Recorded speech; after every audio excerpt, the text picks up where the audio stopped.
Act 1. A tragic love story in disguise. When you think of 1976 classic horror, The Omen, you think of the demonic child, Damien, violent deaths, and the unstoppable march of prophecy. But look closer, and the film reveals itself as something else entirely. A tragic love story. Beneath the satanic horror lies a very human story of a husband and wife whose devotion to each other is destroyed by a terrible secret.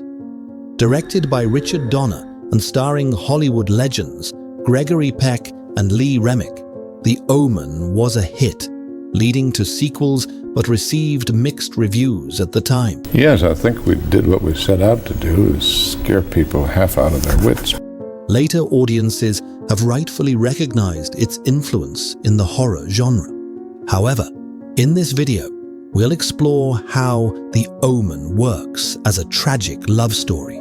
We'll follow Robert and Katherine Thorn from the moment their marriage is bound by a lie, to the ways their love is twisted by evil, to the ultimate destruction of their bond. Because at its heart, The Omen isn't only about the Antichrist. It's about a marriage undone by devotion.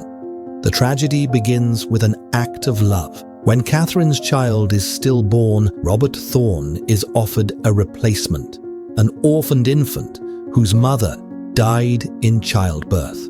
Robert accepts, not for himself, but for Katherine. She wanted her own. There is no indication his being a selfish politician, an image consistent in 1970s American cinema.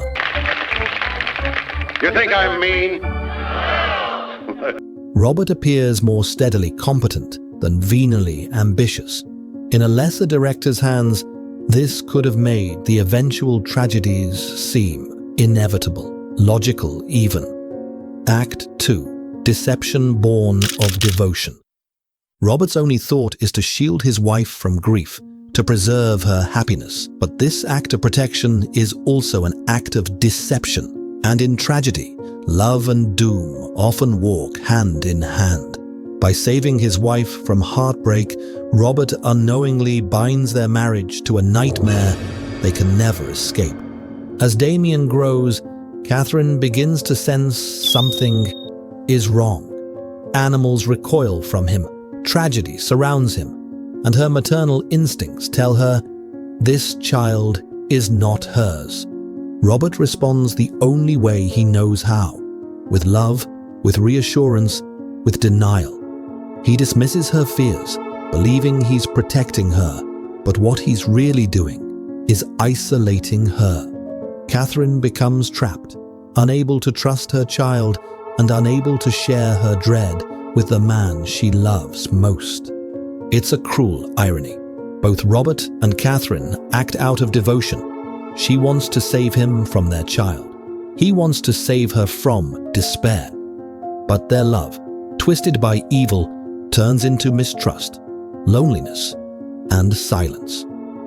Act 3. The death of devotion. When Katherine finally pleads with Robert to believe her, he can't. Not yet. And by the time he does, it's too late. Her death transforms the film. What began as a story about preservation, a husband trying to protect his wife from pain, becomes a story of devastation. Katherine is gone. Damien is revealed as the Antichrist. And Robert, once motivated by love, is left only with grief, rage, and the impossible duty of killing his own son. The marriage he tried to preserve is destroyed, and his devotion has turned into ruin. I can't talk now. Act 4. Innocence and Injustice.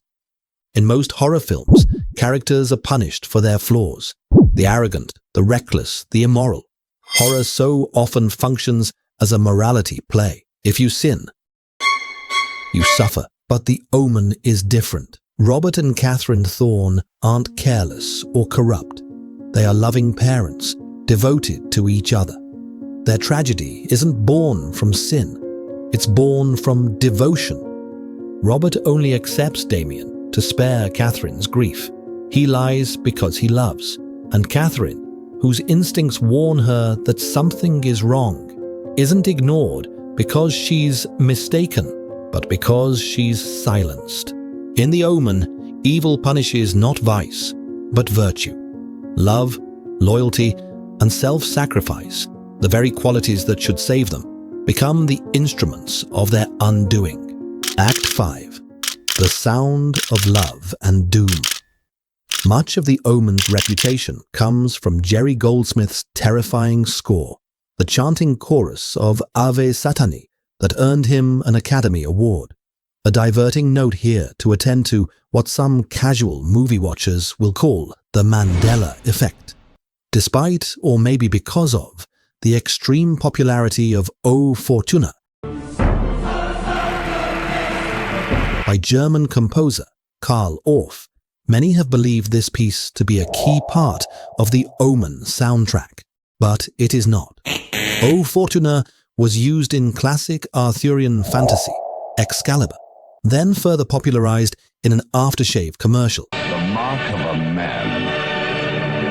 And this misleading use in British sitcom, Only Fools and Horses, did not help. Goldsmith's score doesn't just announce evil, it also underscores love. Goldsmith contrasts the overwhelming choral terror with tender, mournful orchestral passages.